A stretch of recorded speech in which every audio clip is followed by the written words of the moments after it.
우리 서로 바라보면서 이렇게 인사하겠습니다. 잘 오셨습니다. 얼굴에 빛이 납니다. 네, 네, 빛이 납니다. 네, 환하게 빛이 납니다. 오늘 드디어 에베소서 마지막 시간이 됐습니다. 19강 19번째를 통해서 원래 뒤에 3절이 남았는데요. 이건 여러분들 그냥 4절이죠. 여기는 이렇게 탁 넘어갈 수 있도록 하겠습니다. 여기 오늘이 제일 중요합니다. 오늘이 가장 중요하기 때문에 오늘 말씀에서 이렇게 뒤에도 이렇게 살짝 터치할 수 있도록 하겠습니다. 요즘에 이렇게 침례를 이렇게 상담도 하고 이제 그런 시간을 좀 보냈는데요. 감사하게 이제 아이들이 초등학교 6학년과 중학교 1학년 그 아이들 중심으로 또 이렇게 침례를 받게 되었어요. 근데 이제 아이들이 이제 어제 우리 쌍둥이 이제 아이들을 이렇게 상담을 하는데 아이들이 굉장히 이제 고민을 했어요. 침례를 받으면 뭔가 달라져야 되고, 침례를 받기 위해서는 뭔가 좀 하나님이 살아계심을 좀 체험도 해야 되고, 좀 신비적인 것들도 좀 경험을 해야 된다 생각을 했던 거예요. 그러니까 얘네들이 침례를 가볍게 여기지 않았어요. 그건 참 좋은 모습이죠. 그래서 구원의 어떤 분명한 사인을 받기를 원했는데, 근데 이제 그게 안 되다 보니까 계속 이제 미루고 싶었던 거죠. 근데 이제 침례는 꼭 그렇게 해야 받는 게 아니고, 구원을 알고 내가 구원을 받았다라는 것을 믿고 확신하면 누구나 받을 수 있는 거다. 그러면서 이제 여러 가지 설명을 해주면서 아이들이 그러면 받겠다고 그렇게 이야기가 나와서 감사하게 돌아오는 주일은 우리 4명의 우리 아이 3명의 아이와 그다음에 한 분 우리 성도님이 이렇게 받게 되었습니다. 어쨌든 그 일을 위해서 기도해 주시면 좋을 것 같아요. 제가 왜 이 이야기를 했냐면 우리가 이렇게 우리도 과거에 불신자였다가 이렇게 침례를 통해서 내가 정말 하나님의 자녀가 됐다라는 것을 깨달아 알 때가 딱 있습니다. 그래서 그 침례나 이런 예수님을 딱 영접했을 때 큰 구원의 감격이 우리에게 몰려옵니다. 여러분도 다 그렇게 경험해 보셨죠? 처음 예수님을 인격적으로 만났을 때 내가 정말 하나님의 아들이구나, 내가 하나님의 딸이구나, 이것을 딱 정말 내가 마음으로 그리고 내 머리로 온 몸으로 그게 느껴졌을 때 전율이 일어나고, 어떤 분들은 눈물을 흘리고, 어떤 분들은 막 정말 이렇게 소리를 들으면서 탄성을 지르는 분들이 있어요. 그러면서 드는 생각은 나는 이제 하나님의 아들이 됐고 하나님의 딸이 됐기 때문에 내가 이제 이 세상을 살아가는데 전혀 두려움이 없어. 나는 이제 완벽하게 하나님의 아들로서 살아갈 수 있어. 이런 마음이 막 생겨납니다. 여러분들도 그러셨죠? 어떠한 어려움도 다 이길 수 있는 그런 강한 그런 마음이 막 들었을 겁니다. 근데 시간이 지나다 보니까 또 어떤 생각이 밀려옵니까? 내가 이렇게 어떤 믿음의 삶을 살아가는 것과 이 현실과는 큰 차이가 있다라는 걸 많이 느낍니다. 그리고 너무나 크게 느껴져서 이제 어떤 괴리감까지 들게 됩니다. 왜냐하면 내가 기대했던 푸른 초장은 아직 보이지 않고, 그리고 늘 정말 사람과의 관계에 힘들고, 또 사망의 음침한 골짜기에 내가 막 걸어다니는 것 같고, 또 어떤 시련과 고난이 나에게 막 밀려오는 것 같고, 그리고 당혹감, 그리고 불안한 마음, 막 이런 것들이 밀려옵니다. 그러다가 어느 때는 하나님을 내 입술로 원망할 때도 있고, 그리고 하나님께 막 불평을 할 때도 생긴다는 것이죠. 그건 누구에게나 다 그렇게 충분히 생길 수 있는 일입니다. 분명히 하나님만 잘 믿으면 하나님께서 모든 것을 다 책임져 주시고 평안만 가득할 줄 알았는데 또 형통한 인생이 펼쳐질 것이라고 생각했는데 현실은 정말 차가운 마룻바닥처럼 또 실패와 고통과 삶의 문제들이 산적해 있다는 것을 우리는 느끼게 됩니다.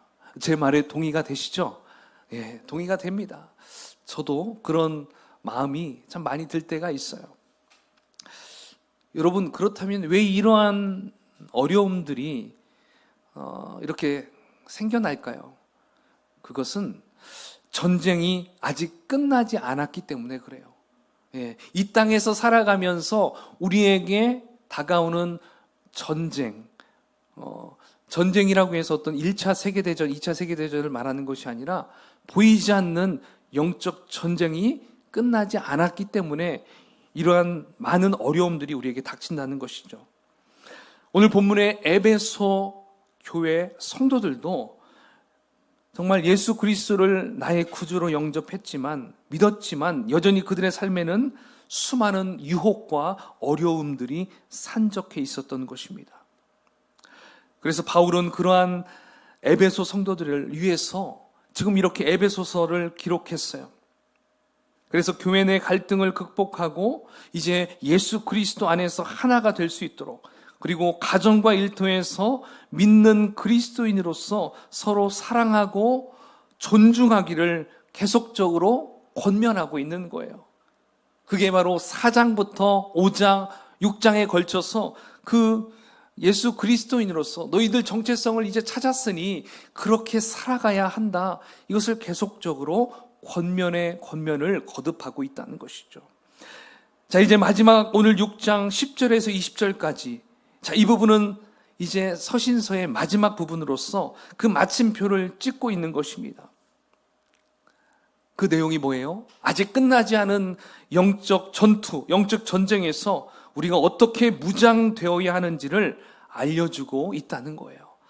자, 이제 우리 함께 그 첫 번째 이 부분을 한번 보도록 하겠습니다. 자, 10절을 우리 먼저 한번 같이 읽어볼까요? 시작. 끝으로 너희가 주 안에서와 아멘. 여기까지요. 자, 먼저 사도 바울 우리에게 뭐라고 요구하고 있습니까?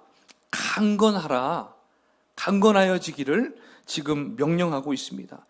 자, 여기에서 나오는 강건은 어떤 우리 인간의 육체의 건강, 그렇죠? 이런 체력, 이런 것을 이야기하는 게 아니에요. 그렇다고 또 우리의 어떤 지식적인 어떤 내면에 이런 세상의 지식들을 막 쌓아야 한다? 또 이것도 아니라는 것이죠. 그 말씀 앞에 보면 뭐라고 나와 있습니까? 주 안에서와 그 힘의 능력으로, 바로 이 말씀을 가지고 봐야 한다는 것이죠. 주님 안에서, 그리고 주님의 힘의 능력을 힘입어서 강건하라. 왜 이렇게 강건해야 될까요? 왜 주님 안에서 주는 것, 주님이 주신 능력으로 왜 강건해야 되냐면 바로 11절에 나오거든요. 자, 11절을 한번 또 봅시다. 시작. 마귀의 간계를 능히 대적하기 위하여 하나님의 전신갑주를 입어라. 바로 마귀의 간계를 대적하려고. 이 간계는 속이고, 굉장히 막 간사하게 우리를 현혹시키고, 있지도 않은 걸 있다고 그러고, 막 거짓말, 이런 식으로 하는 이 간계를 우리가 대적해야 하기 때문에 말씀하고 있어요. 그 다음에 12절에 또 보면 이렇게 나오죠. 우리의 씨름은 혈과 육을 상대하는 것이 아니다. 바로 이러한 것들 때문에 우리는 주 안에서, 그리고 그 힘의 능력을 힘입어서 강건해야 한다. 이렇게 말씀하고 있습니다. 지금 12절에 나오고 있는 혈과 육은 무엇을 의미하는 것일까요? 이것은 육체의 몸을 입고 있는 사람을 의미합니다. 만일 우리가 이러한 사람들과 상대한다면, 그러니까 그냥 사람과 사람을 상대한다면 우리는 어떻게 해야 될까요? 그 사람을 이기기 위해서는 우리 3층에 있는 복싱의 가서 복식은 배워야 돼요. 그죠? 예. 우리는 태권도 도장 위에 올라가서 태권도를 배우고, 우리 위아래 다 운동하는 곳이네요. 네, 이제 보니까. 네. 우리는, 어떤 분들은 열심히 헬스를 해야 됩니다. 사람, 이 혈과 육을 상대해야 된다면 우리는 이렇게 체력 단련을 해서 그들과 견주어야 될 것입니다. 자, 아니면 지식의 사람들과는 어떻게 해야 될까요? 우리는 그렇다면 독서실 들어가든지 아니면 학원에 들어가서 열심히 공부를 해야 되겠죠. 그래서 그들과 견주어서 지식을 이겨야 되니까. 그렇죠? 우리가 혈과 육을 상대하려면 그렇게 해야 돼요. 그런데 우리는 누구를 대하는 겁니까? 혈과 육을 상대하는 것이 아니라 얘기합니다. 그 다음에 우리가 상대하는 것은 누굽니까? 통치자들과 권세들과 이 어둠의 세상 주관자들과 하늘에 있는 악의 영들을 상대합니다. 이렇게 말씀하고 있습니다.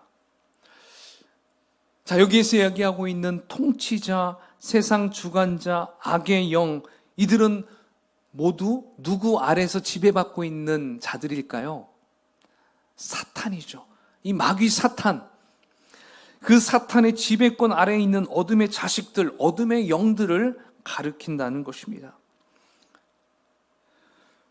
자, 이들과 우리는 지금 본문에서는 씨름을 한다고 합니다. 여러분, 우리가 씨름하면 그냥 어떤 스포츠 경기라고 생각할 수 있어요. 지고 이기고 하루에 그냥 1시간에 끝날 수 있는 그런 경기라고 생각할 수 있어요. 근데 실제 원문에 보면 여기는 씨름이란 의미보다는 전투예요. 전투. 예, 전쟁이라는 의미입니다. 여러분, 전쟁은 하루아침에 시작해서 그날 다 끝날 수 있나요? 아니죠. 전쟁은 한 달이 될 수도 있고 1년이 될 수도 있고 10년이 될 수도 있어요. 언제 끝날지 모르는 게 전쟁입니다. 따라서 우리는 이 전쟁을 이제 맞닥뜨려야 됩니다. 보이지 않는 영적 전쟁을 우리는 해야 돼요. 근데 우리가 맨몸으로 할 수 있습니까? 없습니까? 전쟁을 나가더라도 여러분, 군인들은 훈련을 받아야 됩니다. 바로 총도 안 줍니다. 처음에 가면 정신교육을 시켜요. 예, 그리고 이것이 군인이라는 것을 알게 하기 위해서 굉장히 기합을 많이 줘요. 저도 첫날에 가가지고 앞으로 뒤침, 뒤로 뒤침, 뒤로 좌로 굴러, 우로 굴러, 자, 저기까지 선착순 몇 명. 굉장히 뺑뺑이를 많이 돌려요. 그래가지고 내 생각을 그냥 도저히 할 수 없을 정도로 명령에 죽고 명령에 살 수 있을 정도로 그렇게 해요. 그 다음에 총을 내줘요. 예. 지금도 총번을 기억할 것 같아요. 7200-9457. 예, 아무튼 그 정도로 군인이라는 게 그래요. 여러분, 그렇다면 영적인 용사인 우리는 어떻습니까? 우리도 맨몸으로 갈 수가 없어요. 그러니까 하나님께서 우리를 맨 혈혈 단신으로 보내지 않고요. 이제 뭘 입혀줍니까? 전신 갑주를 우리에게 입혀준다는 것입니다. 그래서 그 부분이 오늘 말씀이에요. 자, 그래서 우리가 이 전신 갑주를 이제 입으라고 하시는데요. 이 전신 갑주는 완전 무장을 생각하면 돼요. 완전 무장, 전신 무장 이렇게 생각하면 됩니다. 그래서 2번씩이나 명령해요. 전신 갑주를 입으라. 그리고 전신 갑주를 취하라. 이렇게 2번의 명령을 하면서 강조하십니다. 자, 우리가 왜 이 전신 갑주를 입어야 됩니까? 우리가 13절을 한번 읽어볼까요? 시작. 그러므로 하나님의 전신 갑주를 취하라. 이는 악한 날에 너희가 능히 대적하고 모든 일을 행한 후에 서기 위함이라. 아멘. 자, 악한 영을 대적하고 또 싸움 후에는 굳게 서 있기 위함이다. 이거예요. 우리는 그냥 대적하고까지만 생각할 수 있는데요. 전쟁이 끝난 이후에 계속 서 있도록 하기 위해서 우리는 전신갑주를 입으라는 것입니다. 이 부분에서 볼 때 여러분, 우리는 어떤 교회에서 큰 사역을 앞두고 있을 때 어떻게 합니까? 가령 부흥회나 또는 뭐 단기 선교나 여러 가지 이런 행사들을 앞에 두고 있을 때, 목장에서 또 아울리치를 갈 때 항상 우리는 중보 기도단을 세웁니다. 그래서 이것을 위해서 계속 기도하게 합니다. 자, 그래서 그 기도 덕분에 그러한 모든 큰 사역을 잘 마치고 끝이 났어요. 그러면 내 안에 긴장감이 싹 사라져요. 그죠? 근데 그러면 그 다음 시험이 잘 옵니다. 어떤 시험이 옵니까? 나만 고생한 것 같아. 그죠? 저 사람은 왜 하나도 일하지 않았지?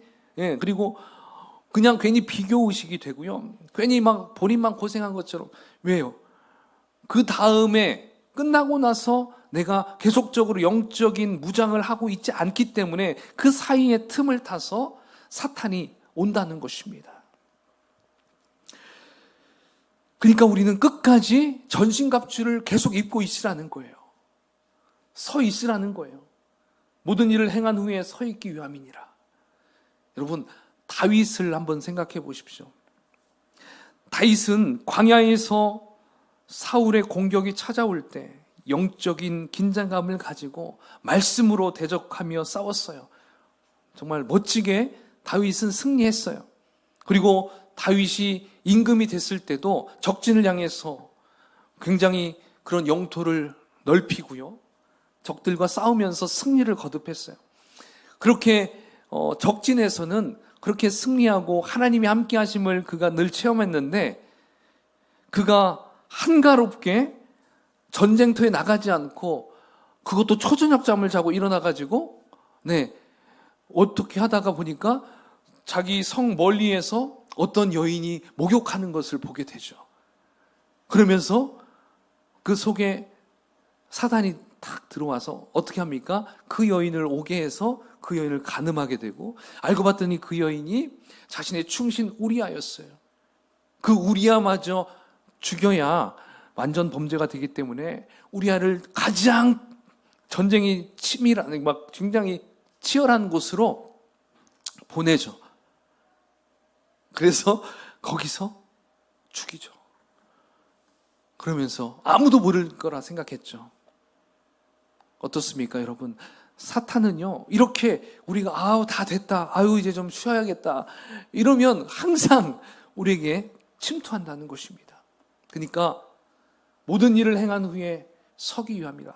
우리가 전신갑주를 입는 것은요, 앞에서 어떤 대적과 싸우기 위해서도 필요하지만 그 대적과 싸움 이후에 우리가 그 다음 일을 위해서도 계속 그 긴장감을 늦추지 말라라는 것을 이야기하고 있습니다.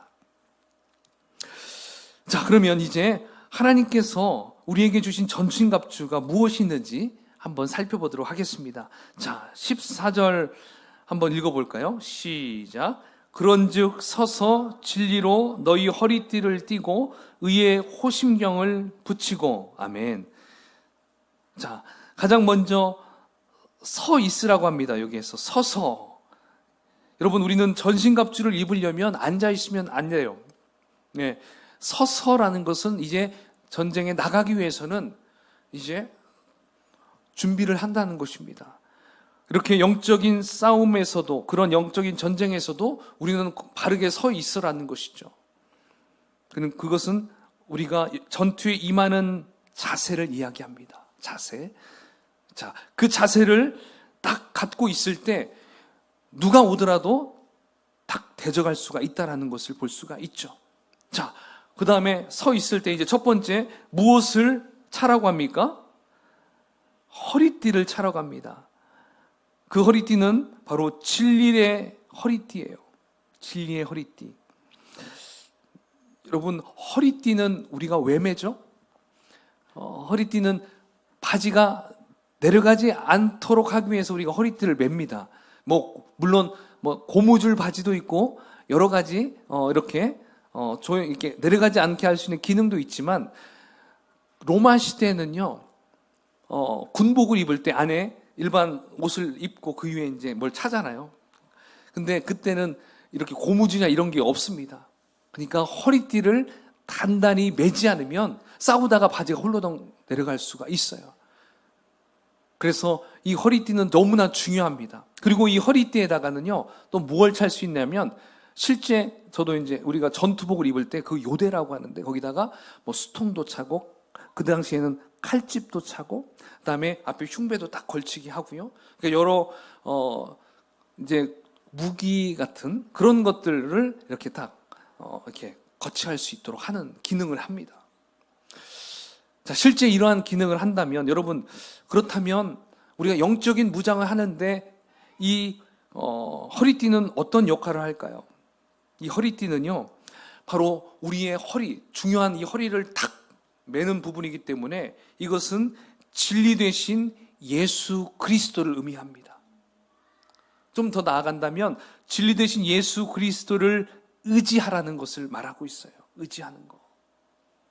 허리띠가 딱 매어 있을 때 그걸 의지함으로 우리가 다른 것을 다 탁탁 거치할 수 있다는 것처럼 진리 되신 예수 그리스도를 우리가 의지할 때 우리가 이제 다른 이제 필요한 것들을 탁 달 수가 있다는 것을 의미한다는 것입니다. 자, 이제 두 번째 15절입니다. 한번 읽어볼까요? 시작. 평안의 복음이 준비한 것으로 신을 신고. 자, 이제 뭘 준비해야 됩니까? 의의 호심경을 붙이라고 합니다. 자, 14절이죠. 참, 죄송합니다. 14절에서 의의 호심경, 그 부분을 보겠습니다. 자, 의의 호심경을 붙인다. 옛날 성경에는 흉배라고 했죠. 흉배. 자, 호심경, 이 흉배는 가슴과 등을 보호하는 금속으로 된 흉패를 의미합니다. 그래서 우리 인체 중에 가장 중요한 곳이 어디입니까? 팔, 다리는 없어도 살아갈 수는 있죠. 그러나 심장이 화살이 맞으면 바로 죽을 수가 있어요. 그러니까 이 가슴을 보호하는 게 너무나 중요하다는 것을 의미합니다. 그래서 이 흉패, 이 호심경은 우리의 심장과 폐가 있는 가슴을 보호한다는 것입니다. 바로 이렇게 중요한 가슴 부위를 보호하기 위해서 호심경을 붙인다고 말할 수가 있어요. 그러면 이제 영적인 전쟁에서 필요한 의의 호심경은 무엇을 말할까요? 이것은 두 가지 의미를 할 수가 있는데요. 하나는 하나님께서 저와 여러분을 의인이라고 칭해 주었다는 것을 믿으라는 것입니다. 의의 호심경, 하나님의 의. 우리는 여러분, 우리가 예수님을 나의 구주로 영접한 즉시 우리는 하나님의 자녀가 됐다라는 칭의를 받게 된다고 했죠. 그렇죠? 아닌데 나는 아직 멀었는데, 아니야, 하나님이 너를 의인으로 그냥 불러줬어. 네 죄를 다 가려줬어. 자, 이것을 기억하라는 것입니다. 사람들은 이것을 기억하지 못하면요, 굉장히 많이 신앙생활 하면서 힘들어해요. 왜냐하면 신앙생활을 잘할 때는 그걸 잘 모르는데, 내가 행동을 잘못했을 때, 그렇죠? 하나님이 기뻐하는 일을 내가 하지 않았을 때 그것 때문에 죄의식을 갖고 죄책감을 갖게 되고, 그러면 내 속에 양심의 생각이, 사탄의 주는 마음이 어떤 생각을 합니까? 야, 너 그래가지고 네가 무슨 하나님의 자녀가 될 수 있겠어? 너 그것밖에 안 되니? 야, 너 그래가지고 네가 무슨 교회 나가? 이러한 마음을 내 속에 막 심겨줘요. 그러면 내 스스로, 나는 자격이 안 돼. 그러면서 교회에 안 나가게 되고요. 그러면서 목장에도 안 나가게 되고요. 그러면서 멀리 떠나버리는 그런 인생이 될 수 있어요. 그러니까 여기서 가장 중요한 건, 나는 그럼에도 불구하고 나는 하나님의 자녀야. 나는 하나님이 나를 그렇게 의롭다고 말씀해 주셨어. 이걸 기억하는 거 아셨죠? 자, 그 다음 두 번째는 무엇을 의미하냐면요, 예수님이 의롭잖아요. 그죠? 의로우신 가장 좋은 모델은 예수님입니다. 그 예수님을 닮아가려고 우리가 노력하는 거예요. 바로 이 두 가지를 하는 겁니다. 자칫 내가 멋대로 살다가, 그래도 나는 하나님 자녀야, 멋대로만 살다가 그러면 그건 안 되겠죠. 그냥 그렇게만 살다가는 정말 화인 맞을 짓을 하는 거죠. 그런데 한쪽에서는 그런 마음을 가지면서 돌이키는 거죠. 회개하고 돌아와서 나는 예수님과 같은 삶을 살아야 돼. 나는 예수님의 제자거든. 그래서 그렇게 나아가는 거, 이게 바로 의의 호심경이다. 그러면 우리의 생명을 영원한 생명을 보존할 수 있다는 것을 말씀해 주는 거예요. 자, 이제 세 번째, 아까 읽었죠? 평안의 복음이 준비한 것으로 신을 신고. 자, 평안의 복음의 신을 신으라고 합니다. 여러분, 신발은 어떤 역할을 할까요? 우리 발을 보호합니다. 멀리까지 갈 수 있어요. 그리고 신발은요, 갈 때마다 이제 발자국이 남아요. 흔적이 남는 것이 바로 신발입니다. 그래서 이것은 이제 우리가 영적인 전투에서 생각한다면 우리가 신발을 신고 이제 걸어 다니기 때문에 이제 우리가 걸어가는 곳마다 이제 그 신발에 남겨야 할 것은 무엇입니까? 바로 복음을 남겨야 돼요. 어떤 복음? 평안의 복음을 남겨야 한다는 것입니다. 그래서 우리가 복음을 받고 구원에 이르러 하나님과 화목해 된 것처럼 이제 우리가 살아가는 삶의 현장 속에서 이제 이 평안의 복음을 전하는 전도자의 삶을 살아야 한다는 것을 말씀해 주고 있다는 것입니다. 만약에 여러분 내 삶의 발자국에 혹시 여러분 다툼, 갈등, 미움, 이런 증오, 이러한 흔적들이 남겨진다면 그러면 당장의 신발을 갈아 신어야 됩니다. 평안의 복음의 신발로 갈아 신어야 됩니다. 그 신발 여러분 꼭 갈아 신어서요, 어디든 가든 여러분이 왔다 가면 그곳에 뭔가 평안함이 있어. 그 안에 화목함이 있어. 이러한 향기와 또 이러한 흔적을 남겨야 한다는 것을 분명히 이야기하고 있습니다. 그러니까 여러분 지금 우리가 무장하는데 왜 신발이 필요해? 그러니까 전도하는 게 바로 영적 전쟁에서 승리하는 거예요. 알겠죠? 이게 그러한 뜻이라는 것이죠. 그러니까 하나하나가 전부 여러분 전쟁에서 필요한 하나의 우리의 방어적인 요소라고 볼 수 있죠. 자, 그 다음 네 번째는 자 16절 한번 읽어봅시다. 시작. 모든 것 위에 믿음의 방패를 가지고 이로써 능히 악한 자의 모든 불화살을 소멸하고. 아멘. 자, 이제 방패에 대해서 얘기합니다. 여기서 나오는 방패는요, 작은 방패가 아닙니다.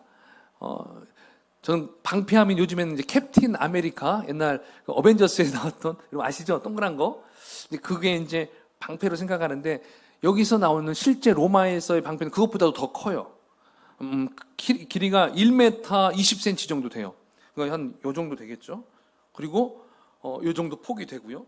그래서 딱 숙이면 전신을 딱 막을 수 있는 그러한 방패입니다. 근데 이 방패는 언제 필요하냐면 이 불화살, 여러분 그런 고대 영화 보시면 막 화살에 불이 묻어가지고 막 날라오잖아요. 그때 이 로마 병사들이 이 방패로 전체를 다 호위해서 위에부터 다 막아가지고 보호하잖아요. 이런 역할을 하는 게 바로 방패입니다. 자, 그러면 이 불화살을 이제 이 영적인 전쟁에서는 어떻게 또 우리가 생각할 수 있을까요? 이 불화살은 바로 사탄이 주는 불화살이라고 볼 수 있는데요. 죄책감, 그리고 상처, 그리고 비방, 비난, 막 이런 염려, 이런 것들을 의미해요.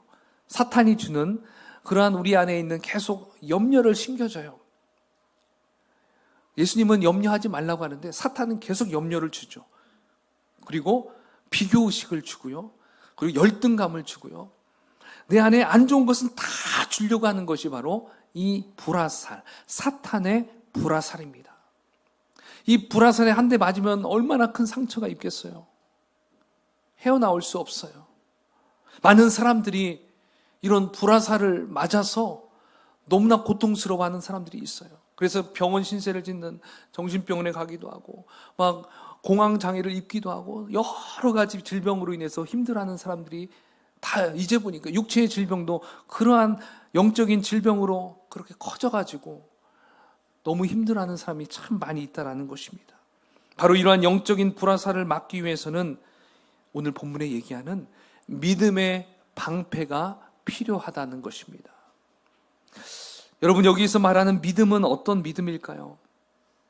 여기서 말하는 믿음은 하나님께서 나를 위해서, 내 생명을 건져주시기 위해서 자신의 독생자 아들 예수 그리스도를 이 땅에 보내셔서 채찍질 맞게 하시고 가시면류관 쓰게 하시고, 그리고 양손에 못을 받게 하시고, 그리고 두 발에 못을 받게 하시고, 옆구리에 창을 찌르고, 이러한 모든 고통을 주게 하셔서 내가 이 세상에 살아가면서 감당해야 될 수많은 치욕감, 열등감, 이런 모든 안 좋은 것들을 다 이기게 하기 위해서 예수님이 나 대신 그 모든 것들을 다 감당하셨다. 그것을 믿는 것이 바로 믿음입니다. 믿으십니까? 그래서 이사야 53장에 보면 그가 찔림은 하면서 쭉쭉 나오잖아요. 그 부분을 내가 믿는 거예요. 예수님 때문에 내가 평안을 잃었구나. 예수님 때문에 내가 이제 웃을 수 있구나. 예수님 때문에 나의 모든 허물들이 다 사라졌구나. 바로 이거예요. 그냥 예수님이 죽었으니까 나는 이렇게 살았어, 그렇게 싸잡아서 생각하는 것이 아니라 예수님이 그 모든 침뱉음도 받았잖아요. 우리 대신 침뱉음 받은 거예요. 예수님이 고난 모든 당한 것은 우리가 받을 것을 예수님이 다 받았던 것이죠. 그러므로 여러분, 그러한 불화살을 막을 수 있는 것은 예수님이 나를 위해서 그 모든 것을 다 감당하셨다. 그러니 나는 이제 어떻게 살면 됩니까? 그걸 믿기 때문에 나는 당당하게 살아갈 수 있다는 것을 말할 수 있어요. 모든 죄책감과 억울함에서 자유케 해주셨다는 것을 내가 믿으면 승리의 삶을 살 수 있습니다. 할렐루야. 그래서 여러분, 오늘 찬양도 나 자유 얻었네, 나 자유 얻었네, 해방되었네, 해방되었네. 그 곡을 제가 또 오늘 선별한 거예요. 그렇습니다. 여러분, 우리는 믿음의 방패, 보이지 않지만 그 믿음으로 살아간다면 우리에게는 그 방패가 항상 놓여져 있다는 것을 기억해야 돼요. 자, 그 다음에 5번째 무엇입니까? 자, 17절 시작. 구원의 투구와 성령의 검 곧 하나님의 말씀을 가지라. 자, 구원의 투구가 나오고 있습니다. 투구는요, 얼굴에 쓰는 거예요. 마치 이제 헬멧과 같은, 얼굴을 탁 보호하는 거거든요. 그래서 이것은 실제 싸움에서도 머리가 너무 중요해요. 머리가 날아가면 아무것도 할 수 없는 것이잖아요. 그러니까 이 소중한 머리를 보호하기 위해서 구원의 투구를 쓰는 것이죠. 자, 투구. 그렇다면 영적인 싸움에서 이 구원의 투구라는 것은 무엇을 의미할까요? 이것은 예수 그리스도께서 승리하셨다. 그리고 예수님은 심판주로 다시 오신다. 이것을 기억하라는 거예요. 예. 부활하심으로 승리했어요. 근데 다시 오셔요. 그때는 초라한 모습이 아니라 영광된 모습으로, 구름 타고 승리자의 모습, 심판주의 모습으로 예수님이 다시 오신다라는 것을 기억하라는 것입니다. 우리가 만약에 이 구원의 투구가 없다면 어떻게 될까요?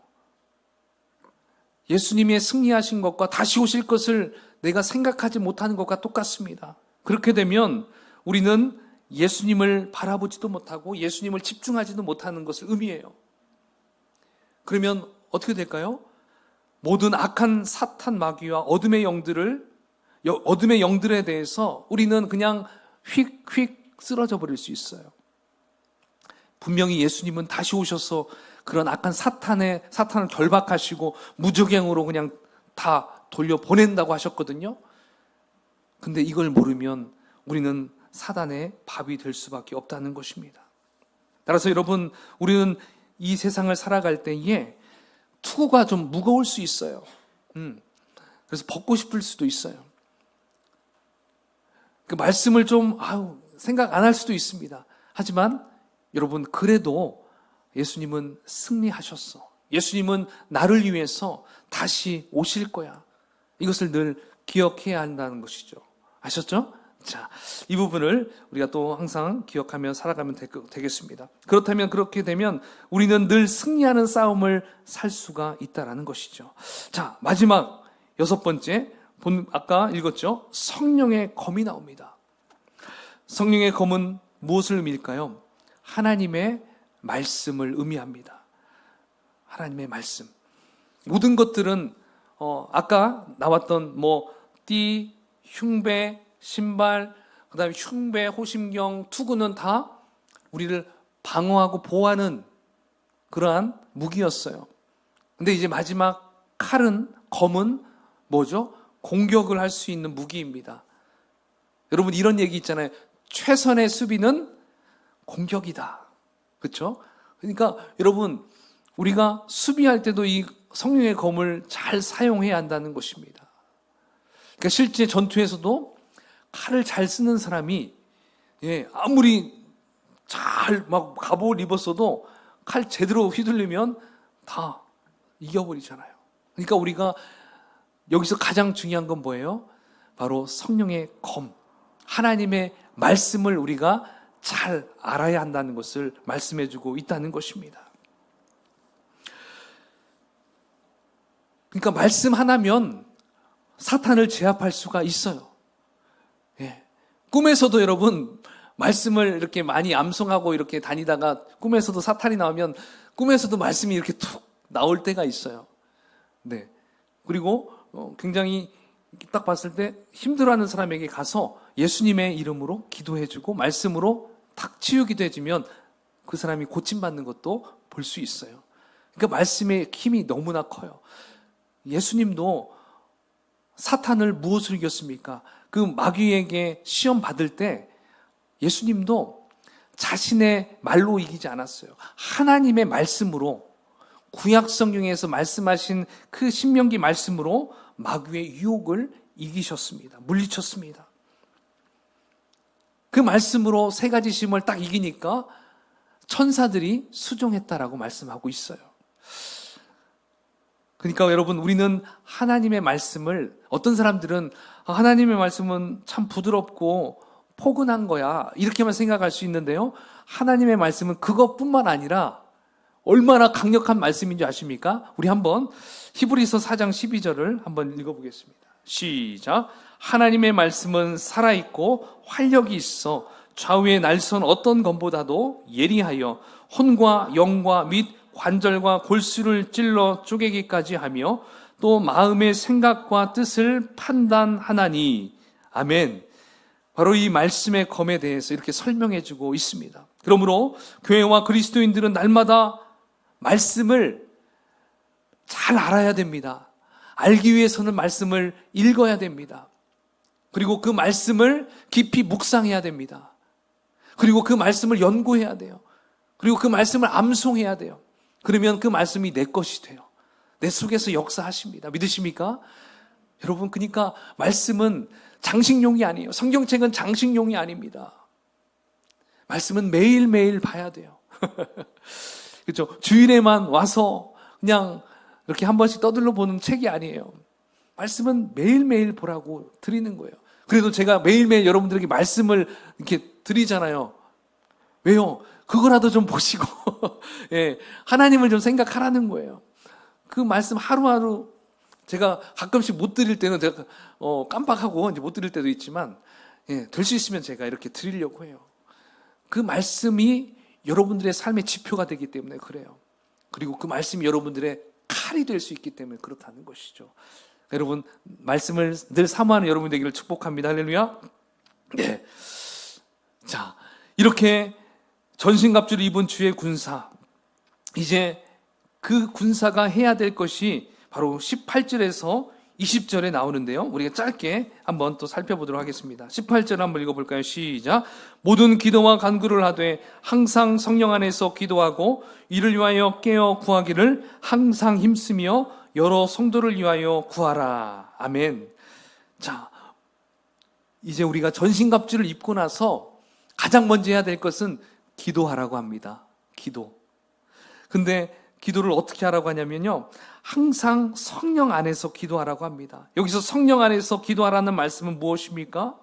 바로 말씀을 붙들고 그 말씀이 명하는 바를 따라서 구하는 것, 이것이 성령 안에서 기도하는 것입니다. 그러니까 기도하는 것은요, 어떤 이방신을 섬기는 그런 사람들이 비나이다. 여러분, 본인의 욕망과 본인이 갖고 싶은 것을 위해서 기도하는 것이 기도가 아니에요.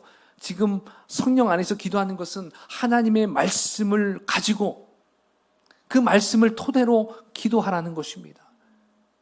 여러분, 지난 주일 계속 제가 주기도문에 대해서 말씀을 했잖아요. 그러니까 예수님이 가르쳐 주신 그 기도를 가지고 여러분들이 기도를 해도 돼요. 그때 그 기도가 어떻게 했습니까? 먼저 하나님의 나라와 의를 구하는 기도를 했잖아요. 그 다음에 내 삶의 필요를 구하는 기도를 했잖아요.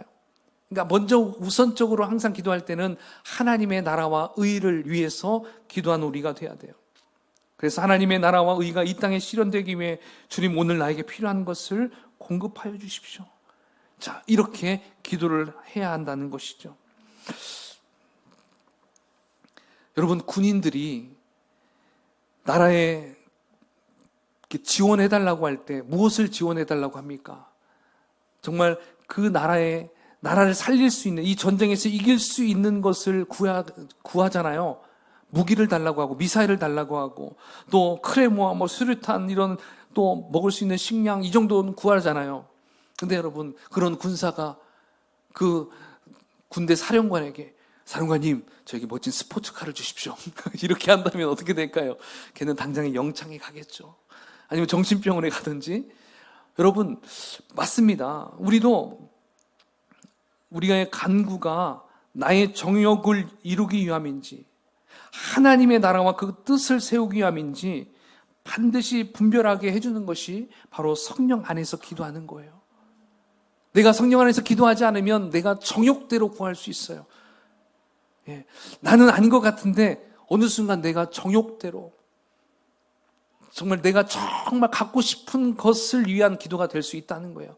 그러니까 우리가 성령 안에서, 말씀 안에서 기도해야 한다는 것입니다. 자, 그리고 또 어떤 기도를 하라고 하냐면, 보십시오. 깨어 구하기를 항상 힘쓰고 여러 성도를 위하여 구하라고 합니다. 여러 성도를 위하여 구하라는 것은 중보기도의 중요성을 가르쳐주고 있어요. 중보기도. 여러분, 중보기도에 대해서 E.M. 바운즈 목사님, 정말 기도에 탁월하신 목사님이 이렇게 소개했는데요. 한번 읽어드릴게요. 짧은데요. 자, 하나님은 기도로 세상을 이끌어내신다. 세상은 기도로 형성된다. 기도가 많을수록 세상은 더 좋은 세상이 될 것이다. 기도가 많을수록 사탄은 패배할 것이다. 성도들의 기도는 세상에서 일하시는 하나님의 보급 창고다. 하나님은 큰 일을 행하시기 전에 먼저 중보 기도자를 세우신다. 기도로 교제하는 기도 그룹을 통해 하나님께서 일하신다.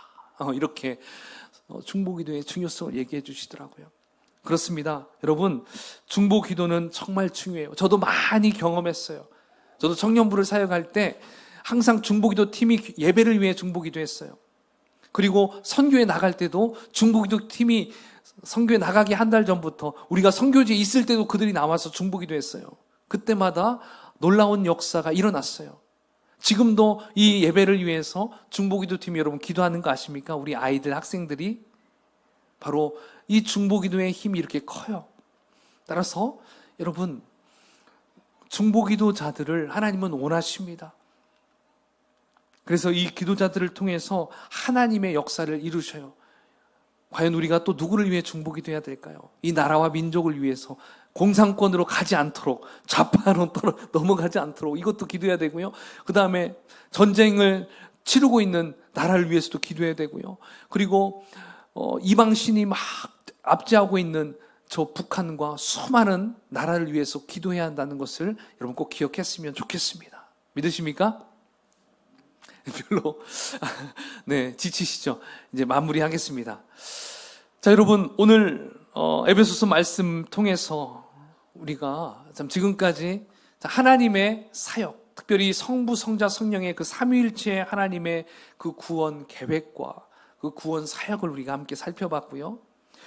그리고 이 땅에서 이제 성도된 저와 여러분들이 이제 주님의 몸된 교회의 한 지체로서 어떻게 살아가야 하는지, 어떠한 삶을 살아가야 하는지 우리가 함께 살펴봤어요. 특별히 오늘 본문의 말씀처럼 우리는 이 땅에서 살아갈 때 이제 우리의 정체성은 성도에서 제자로, 이제 제자에서 군사로, 용사로 이제 점점 변모되는 것을 우리는 알 수가 있습니다. 그래서 여러분, 군인은 명령에 죽고 명령에 사는 것이 군인입니다. 저와 여러분은 이제 하나님 나라의 병무청에서 예, 이 세상의 병무청에서는 남자만 갑니다. 근데 하나님 나라의 병무청은 남녀 구분이 없어요. 어린이도 다 가야 돼요. 병무청에서 여러분들에게 증집, 이제 군사 훈련을 받을 수 있도록 다 여러분들에게 이제 영장을 발급했어요. 그래서 여러분들은 이제 훈련을 받았습니다. 어떤 훈련을 받았습니까? 제자 훈련도 받았고요. 예, 영적인 훈련, 교회 안에서 계속적으로 훈련을 받았습니다.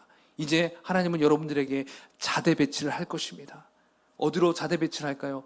모르겠습니다. 여러분들이 가야 할 곳으로 이제 배치를 할 거예요. 저는 우리 조이풀교회는 자대 배치를 저 북한으로 하지 않을까 생각도 해보는데, 여러분, 항상 우리는 군사이기 때문에 언제든지 5분 대기조처럼 나갈 준비를 해야 돼요. 에베소서의 말씀의 핵심은 이거예요. 너희들은 군사로 불렀으니 내가 명령하면 너희는 떠나야 돼. 갈 곳을 정해주면 너는 가야 돼. 이것을 말씀하고 있는 것입니다. 언제까지나 우리는 따뜻한 그리고 부드러운 말씀만 먹으면서 여기가 좋사오니 여기에 초가상간을 짓고 주님 여기서 살면 안 될까요?가 아니라 산에서 하산해야 돼요. 내려와야 돼요. 그래서 주님이 명령하시는 곳에 가야 된다는 것입니다. 이게 우리가 해야 될 일인 줄 믿습니다. 할렐루야. 네. 자, 이제 이 시간 우리 함께 기도하는 시간 갖도록 하겠습니다.